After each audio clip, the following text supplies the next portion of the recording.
Before you watch this video, I want you to look at this picture of Judd, Miranda, Chris, and on my other side, Autumn.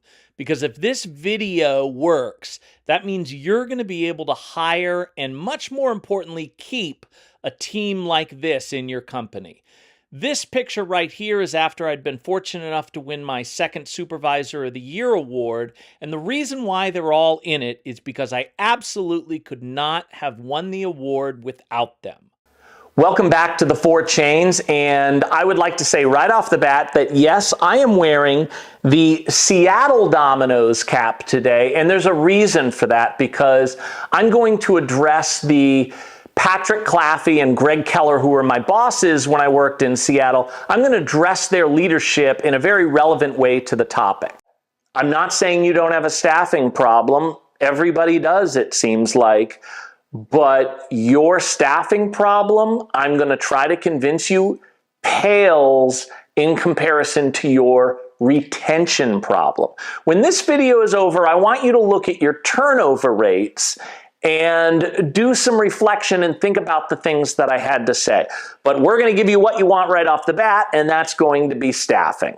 I have tried literally everything. You can put in the comments, hey, what about this or what about that? And I would be shocked if there's one of those things that I haven't tried before. But in the end, what I now rely on are three main vehicles. And those are the ones that have been the most successful in terms of translating the money that I'm spending into hires, good hires that stay. And those three are Indeed and LinkedIn, and then I'm going to talk about a third choice that everybody ignores and I have no idea why. First, I want to remind you, I'm talking about hires, not necessarily applicants. Lots of things can bring in tons of applicants. Like literally the best vehicle I've ever had was Craigslist for getting immediate applicants. And it is my smallest percentage of hires ever. And it was just an enormous waste of time. The other thing is, I wouldn't be at all surprised if you're saying, oh God, we spent so much money on Indeed and it's just not working.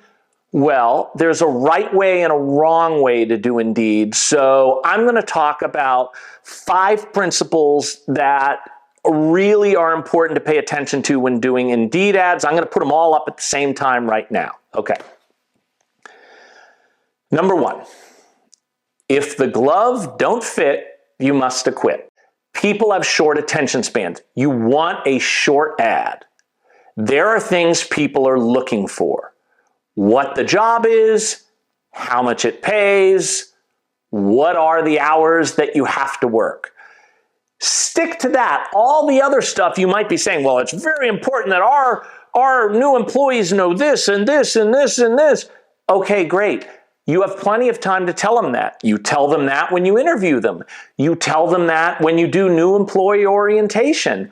But in the ad, think about what your goal is. Your goal is not to train the employee. Your goal is to get people to apply and get hired. And the longer your ads are, the more difficult it's going to be to get that done. Number 2, applications or emergencies. There's an interesting thing. Of course, Indeed wants you to be successful, because if you're not successful with their platform, you're not going to continue to use them and spend money. So they have a little message that says, hey, did you know that you're 70% more likely or whatever it is to hire an employee if you respond to their application in the next 48 hours? 48 hours is way too long. Honestly, I think 24 hours is too long. Here's the thing. If you work for Domino's or you work for Papa John's or Pizza Hut or any of these restaurants or any company whatsoever, you live in that world of that restaurant and not be able to put yourself outside of that world. But here's the truth. Like in my case, Domino's, and you can relate it to whatever it is you're trying to hire for. Nobody's going on Indeed, applying for Domino's, logging off and leaving. If they're looking for, say, a delivery driver job, they're applying to Domino's, they're applying to Pizza Hut, they're applying to Papa John's, they're applying to aggregators, they're doing all of those things. What do you think is going to be the company that's most likely to get that hire? The first person to call them. So to me, if you get an application, it's an emergency. I can't tell you how many people I've been hired who have been astonished when they have gotten a phone call from me and go, oh my God, I just applied 5 minutes ago. If you're lucky, they apply for your company first, and you get that email, you make that call immediately, and they haven't applied for your competitors yet. You start talking to them about the job, you find out they're qualified, do that first. That's a big time saver. That is a big time saver. The first thing I say to them is the qualifications that they need to have the job. You find out they're qualifying, then you tell them about your job, and then you set up the interview. Don't get frustrated by ghosting. You know, people get frustrated because they get a certain amount of applicants and all of them aren't hired. Or they get a certain amount of interviews and all of them don't show up.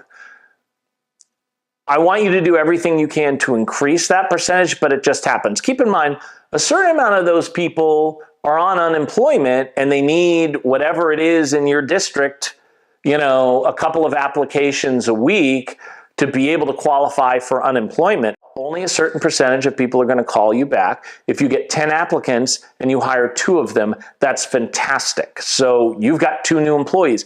At this stage, I think with most people, every new hire is a game changer, as long as they're a good new hire.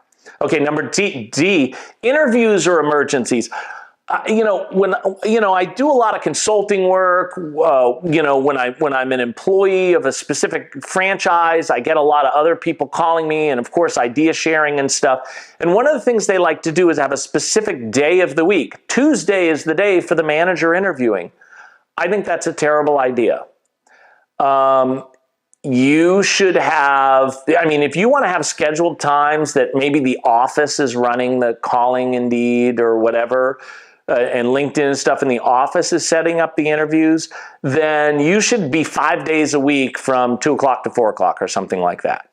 And you should certainly make sure that you are not required to participate in the operations of your business during those times. But what I would say is when you contact somebody and you're setting up an interview, you want to get that interview immediately, because if somebody else gets an interview before you and they say you're hired, that person's going to be hired. Let me give you another thing that's just a technical thing with applying for Indeed. When you put an ad out there, you may have noticed that you get most of your applicants at the beginning and then it starts to tail off. So I would say stop ads, don't pause them. People will pause the ad and then restart it, but you don't go to the front of the line. What I would say is stop the ad when you start to see diminishing returns, and then redo a brand new ad. And I understand it takes more time, but the main bulk of the application, you can copy and paste that. So it's not that time consuming, but if you think about it, you're trying to hire employees. So, it's worth the time, and saving you a little bit of time, but not getting a lot of applicants, that time was not worth saving. Okay, let me talk about LinkedIn.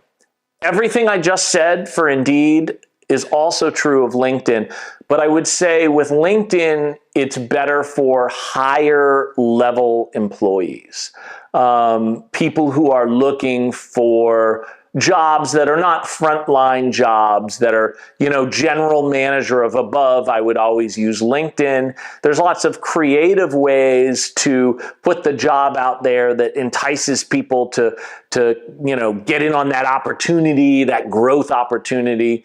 And if that's something you're interested in, or you're struggling with LinkedIn in particular, or Indeed, you can certainly ask questions in the comments.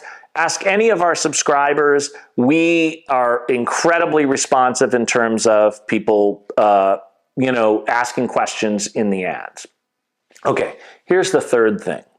It's a secret weapon, and the great news is you already have it. And this works. This is the straddle, because it works both for hiring and retention. And this is something that I'm going to give you, and it's never going to go away. You're going to use it forever, and it's pennies on the dollar. Hire your existing employees as recruiters. I don't mean raise their pay rate. I don't mean have them stop being current employees and do this job instead. This is what I'm saying. Hiring bounties. And let me tell you exactly how you do it. You put an amount, and I think it should be a significant amount that will get people to go like, huh? Now, every market is different. $200 is a heck of a lot more in Ohio than it is in Seattle or Los Angeles. So you pick the amount that's right for your area, but think about what you're getting, let's say, for that $200. This is how you do it. You put it up in every store. You put a sign everywhere they can do it. You make it if you are an above store, you make it the general manager's responsibility. And the general manager, if you're a general manager, listen to this, make it your assistant manager's responsibility to make sure that you don't just put up signs, because signs go up all the time in restaurants. They see them at the beginning, and then it's just white noise. They don't even know it's on the wall. Make sure there is a one-on-one communication. Hey, you gonna be getting a few of those $200? And this is what you do. If they recommend an employee, a friend of theirs, if they bring somebody in and you hire them and they stay for 90 days, the person who brought them in gets $200 as long as they're still a current employee. So number one, you've got one of your existing employees who it is in their best interest to get that new employee to stick around for 90 days. Lots of employees, lack of training, a manager that maybe needs some growth. There's tons of reasons why employees leave after the first day or the first 2 weeks.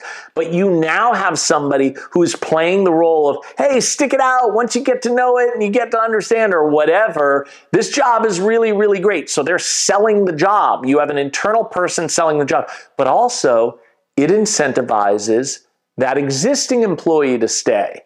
So you've not only made a hire, but you've put incentive for them to stay and for the existing employees to stay. You could also do a thing where they get $200 on the person's, once they've stayed 90 days, and then another $100 on the person's 1-year anniversary. Once again, bing! Only if they're they are existing employees. It is just a home run. Here's another thing I want you to do.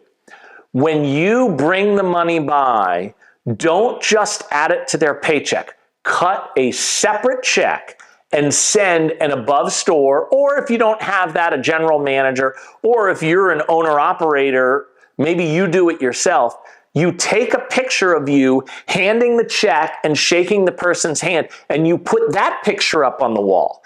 So other employees see, oh, wait a minute, this money is really going out. This person really got those $200. Celebrate it and announce it. Great job, Billy, you got that $200. Make it a big deal. Make sure everybody knows about it. Win, win, win. And if you think that sounds like a lot of money, do a little bit of calculation on how much time you spend hiring and training every time you have a new employee. All right, now this goes along with retention, and that is the interview process. One of the things that general managers in general are really bad at is interviewing, but not because they're not smart. It's just because I don't think above store people like myself do a good enough job training. And by the way, I've had this problem before.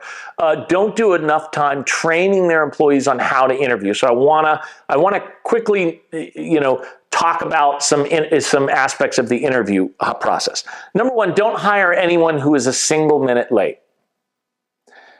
If they're late to the interview, how can you expect them to be late on time? Period. So this has to be a game changer no matter how desperate you are. You don't be a single minute late. You don't be a single minute late. Right now, I want to pause this and talk a little bit about this hat, because today, literally today, I'm looking on Facebook and it's a picture of me in the hospital, and I just had torn meniscus surgery. And so obviously I was going to be out for a little bit, and I'll try to put the picture up here. But I put a little thing on Facebook, hey, because I'm so behind on all these TV shows everybody loves. I'm like, hey, what show should I watch on Netflix while I'm recovering? Well, it's interesting when I saw that today, because I know how that played out. I didn't watch any show. The very next day, I opened store number 7057 Alki, which is in Seattle, in West Seattle, and I opened it for my boss, the Vice President Patrick Claffey. And why did I do this? It's stupid. You don't do it. Believe me. Don't do this. Day after surgery, particularly if it's on legs that you need to walk, do not go to work. But I'll tell you why I did it while acknowledging it's stupid. Because Patrick is the kind of person that wouldn't be a single minute late. One of the important parts about retaining employees is that you are in it with them. Don't ask employees to do anything that you wouldn't do yourself. An emergency happened with the person who was managing 7057. The store wasn't going to open.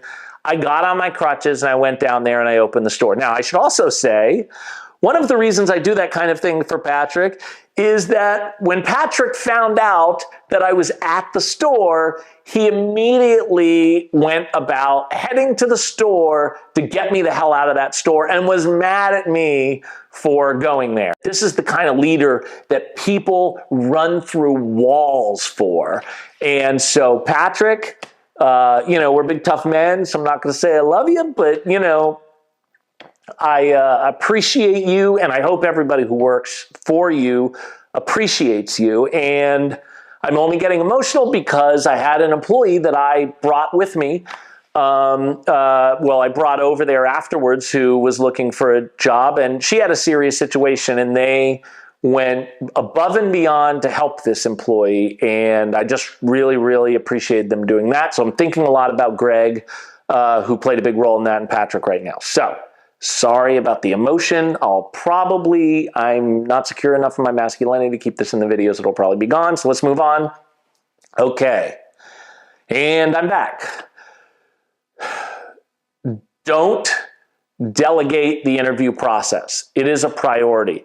If it's you and an assistant manager running a shift and you have an interview, it's amazing to me that managers will choose to run the show and have the assistant manager do the interview. That's only the case if you have done a lot of training one-on-one with the assistant manager and they're really good at it. If you are interviewing this person, it's going to show a lot that you're making the effort, and you want to be really good at interviewing. So you don't want to, you could lose the employee from a bad interview. It's not, keep in mind, you're not just interviewing the employee is interviewing you. You always have to keep that in mind. Okay, watch for appearance red flags. If the employee shows up and they're not well groomed, or they stink, or they're dressed really poorly, it is something that you could expect will translate into the kind of employee they're going to be. Watch for red flag questions. If the first thing out of their mouth when you say, do you have any questions, which is something you should always say, is, when do we get paid? And they say it in a way that just gives you pause, that's a problem. I can think of any number of questions that they could ask that would give you pause, but you'll know it when it happens. And along those lines, have questions written in advance to ask everyone. I'm a big proponent of this. You don't want to have a situation where your boss is saying, oh, well, do you know for sure they're available on Fridays and Saturdays, and you didn't ask that? Oh, well, does this person have a vehicle? And you didn't ask that. You certainly don't want to go through the expensive hiring process, and only the office really understands how unbelievably expensive it is, the total cost of hiring and bringing on a new employee. You don't want to do that when it could be avoided by a simple answer to a question. So have all of the questions that you ask people written in advance, and then run your questions by HR. Now, I had a boss who was very generous and sent me through the Society for Human Resources Management classes. And I definitely found out some things that I did not know. And it was very important for me to understand. And I really benefited from them. So if you haven't been through those classes or passed those classes, just make sure there may be things that you don't understand you're not supposed to ask. I had an employee got in a lot of trouble because somebody came in to apply for a management program and they were a little older, and the questioner asked how old they were. That's a problem. I'll just admit I stole this one from Frank Meeks. Not the first thing on these videos I've stolen from the greatest franchisee of all time. Don't hire anyone you would bring home for dinner. You wouldn't bring home for dinner. Now, you may say to yourself, oh man, that's a load of baloney, especially these times when it's actually starting to get easier to hire people now, but I know during COVID I violated that rule a couple of times. But think about the people that you personally interviewed that you knew instantly you wouldn't. Sometimes later on you learn things about it, like, oh, I don't know if I want this person in my house, but you knew instantly in the interview process that this is not a person you would want in your home. How many of those people worked out in the long run? Exactly. So I know it's a hard rule to follow, but you're going to, trust me, you're going to come up to me at a restaurant convention or something later on. I go, I thought that was bull, but boy, you sure were right. I'm telling you, I'm right.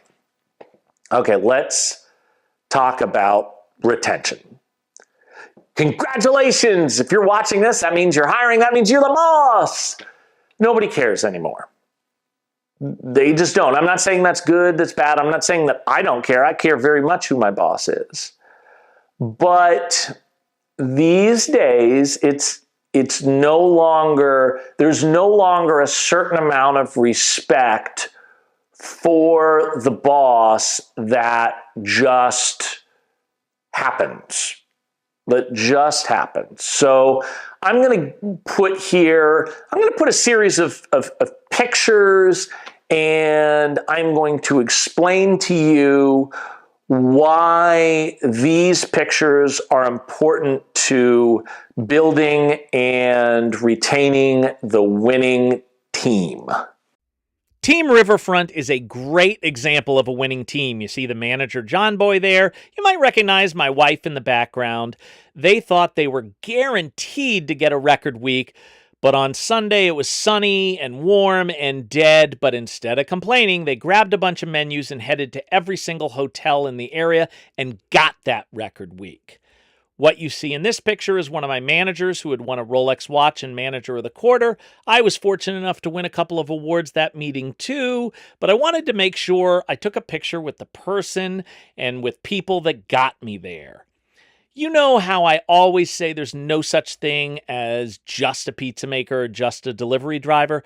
Well, pictured here is a great example. Lupe, who's not just a pizza maker. Here she won Team Member of the Quarter, and I think it's this kind of recognition that reflects why she's been there for 25 years. Now, I'm not going to pretend I'm young or cool enough to know who Tom Ford is, but I was telling my managers a crazy story about how Tom Ford's watch wound up in my hands. Not just a Tom Ford design watch, it was on his wrist. They seemed very impressed, which surprised me, and they were hoping that it could be the prize in the next clean clothes contest, and the winning manager would get the watch. But what you see here is not a manager. That's an assistant manager, Patrick Grider.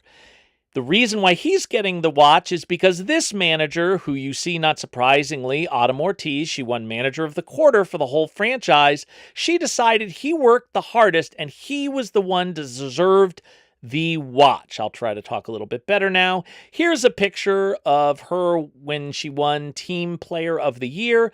Behind her is Cindy Tweet, two-time National Franchise Trainer of the Year, the GOAT.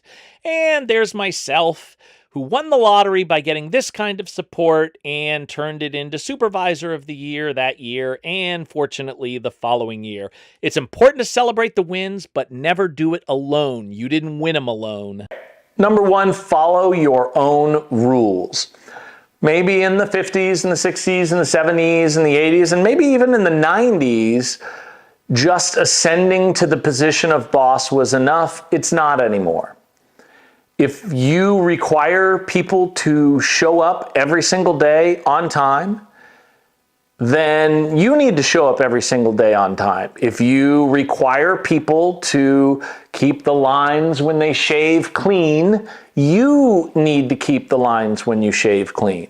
If you run a delivery business and the drivers aren't supposed to park in the first 5 spots in front of the store that go for carryout customers, you should not park in those spots. Do sit-down, scheduled performance reviews.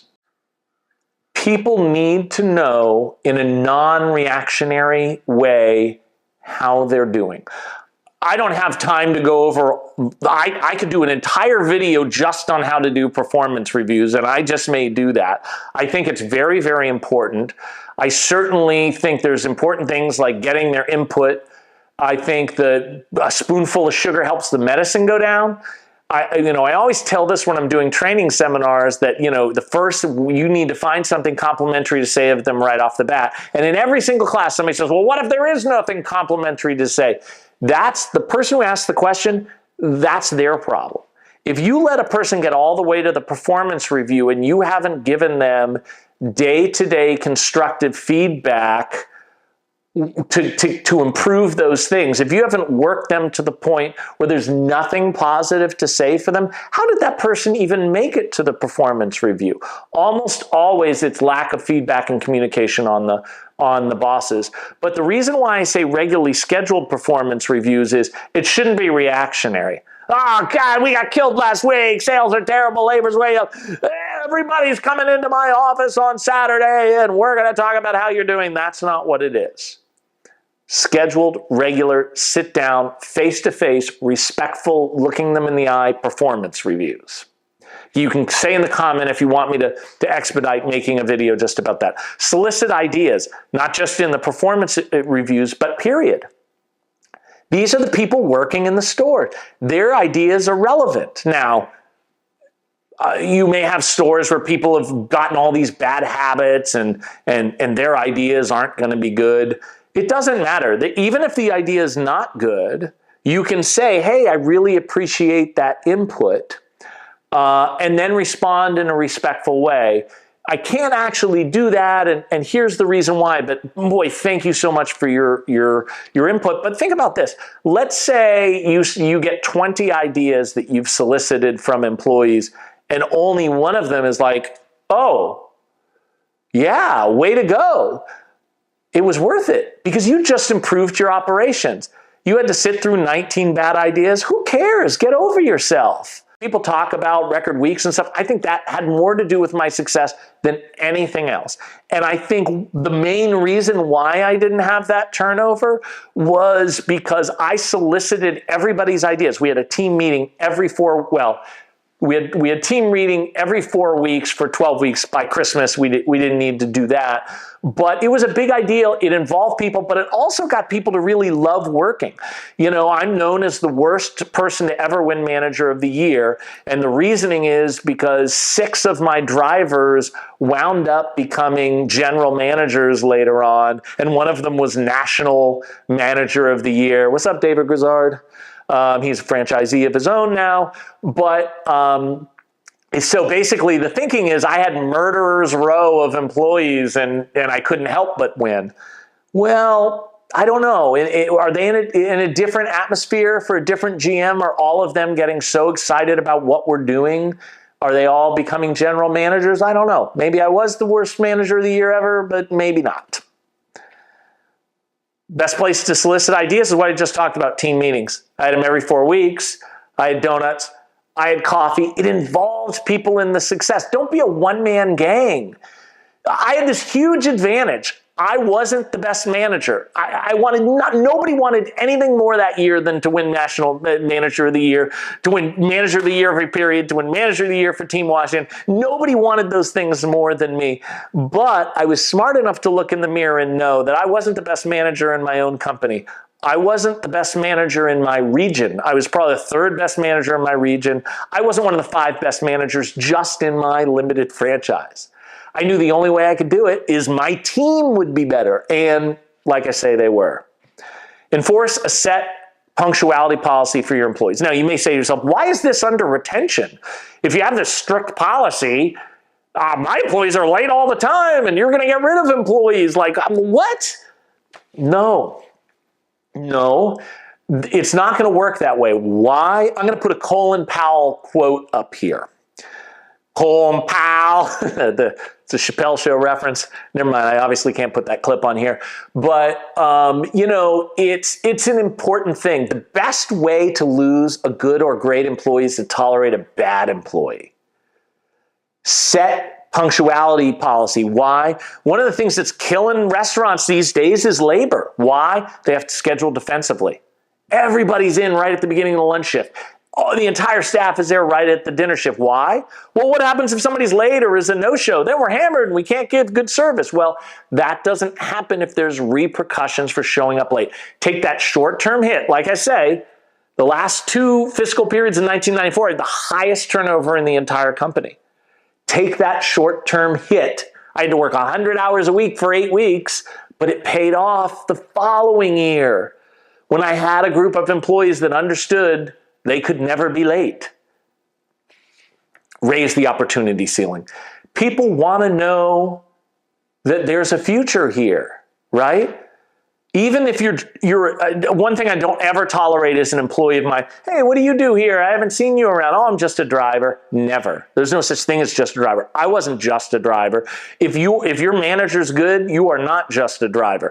Driver, you can be driver trainer, right? You can move up to driver trainer. Then assistant manager, which is usually a pay cut, but there is a bigger ceiling because then you can be general manager. Then you can be above store. Give them opportunity. Even if you're a single store franchisee, hey, I'd like to build stores. If I can get somebody that's good enough to manage her, we'll build another store over here. The more opportunity there is, the more reasons for them to stay. Keep in mind, all of these people that you're hiring at the base level as a CSR or a driver, they're there temporary, just like me. I needed to get money during the summer because I did not grow up with money and I was paying my own way through college. And so I was just going to work as many hours as I can so I could keep going to college. I wound up never going back. 30 blank years later, I was still there. 94% of Domino's managers didn't even start as assistant managers. They started as drivers or CSRs. 94%, I'm sorry, I said managers of franchisees. People who own 94% of the stores owned in this country in Domino's were people who got a part-time job at answering the phones or delivering pizzas and decided they loved it. The most effective reprimand. It's a weakness to yell. What's much more important is to be able to sit somebody down and talk quietly to them. And if you're a great manager, it'll hurt them a lot more to say that you're disappointed in them. Trust. They got to trust you. Take the short-term hit for the long-term benefit of employees knowing that if you say something, that's the truth. And then I would say do the right thing. You know, Greg Keller, wow, what a great guy. And I can't get over what he did recently. And, there was a situation where anybody outside of the situation where I was in conflict with somebody would have said that there's a 99.999% chance that Greg Keller was not going to take my side. And boy, oh boy, the difference is that he follows that do the right thing. He follows it, man. And in the end, he's really going to benefit from that because he wound up taking my side, and I I couldn't believe it. I thought I'd been hit by a train. I was so stunned. And it was just that he realized that I was right. And, you know, it's something that I'll never forget. And that's why I will never, ever say anything bad about that guy ever. And that helps for retention. Employers are hiring employees and then they're teaching them new skills, so they have to hire less employees. That's a negative? Are you kidding me, man? That's been one of the biggest secrets to my success. I've actually been asked but to not show old P&Ls because, times are different and stuff like that. So I won't do that. But, that's how I was able to run labor. But it's also why it's under retention, why people retained. Let's say in the case somebody's a pizza deliverer. Teach them how to answer the phone. Teach them how to make pizzas. Teach them how to oven tend pizzas. Why? The job's more fun. They're not doing one thing over and over again every single day. They're doing lots of things. Now, you will get resistance from employees. Employees aren't going to say, oh, cross-training, great, teach me all this stuff. But believe me, it's an investment. Once you cross-train them to do these other things, they're going to enjoy their job more. They're going to stay longer. And yeah, you will need less employees to do the same operations. It's not silent hiring. It's good business. It's good for the employer and it's good for the employee because you're not hiring more people than you need and taking their hours. You're just getting a crew that is ready to go to handle the business with less people. And the other thing is give everyone goals. I've talked about this in respect to other situations. You can watch our New Year's resolutions thing, which is really a goal setting thing. If you are above store, you will certainly notice this. At a team meeting, say, where you've got a bunch of general managers and above, you will see people who work 40 hours a week and are exhausted. They work 100 hours a week. Now look at the people that are energetic, that are excited to be there, that just look like they're ready to conquer the day. And then I say, oh, wait a minute, I know that person worked 65, 70 hours a week, right? What's the difference? The difference is it is exhausting to watch a clock. If you're running a shift, you may be called the general manager, but if you're running a shift, meaning you get there, almost immediately you're looking up at the clock to see when it is you can leave, that's an exhausting process. You know what's energizing? Goals. Every single day, every employee should be going to work trying to accomplish something. Okay, yesterday we delivered pizzas in 25 minutes. Today it's going to be 24. Yesterday we ran this labor, but I know we had some excess. I'm going to be smarter about when I cut people. Today we're going to run less. It is energizing because you're not running a shift waiting for it's time to go home. You're trying to accomplish something. That is awesome. And by the way, whether it's directly stated or not, always comes with rewards because goal-oriented employees kick ass and clock watchers just suck. Just absolutely suck. Sorry, got in a bad mood there. So what I'm saying is that, yeah, the people who thought they were better than me, they're right, except for one thing. I put together better teams. Now I'm going to go back to that first picture that I showed you. This team, dream team, right? I wanted them all in the picture because they all deserve to be in the picture. In 90% of Domino's franchises, if it was just that supervisor in there, they would have won Supervisor of the Year. But the reason why I remember that picture so much is it came up on my Facebook page 1 year ago today. And I saw the picture and I got sentimental, and then I looked a little closer and I realized something. They were all gone. Lots of supervisors, once they become supervisor, they do that for the rest of their career. It's a six-figure income. If you're doing the right thing, it's a really fun job to do. So if you're a successful supervisor, for you to be gone is rare. So I'm not going to talk about each individual case and why those people were gone, including me being one of them. The point is, you don't want that to happen to you. You do not want that to happen to you. When you get a team like the one pictured here, you want to keep them forever and just cash checks. Thank you so much for being on the 4 Chains, and in the comments, let us know what videos you want to see next. You request them, we make them. See you next time.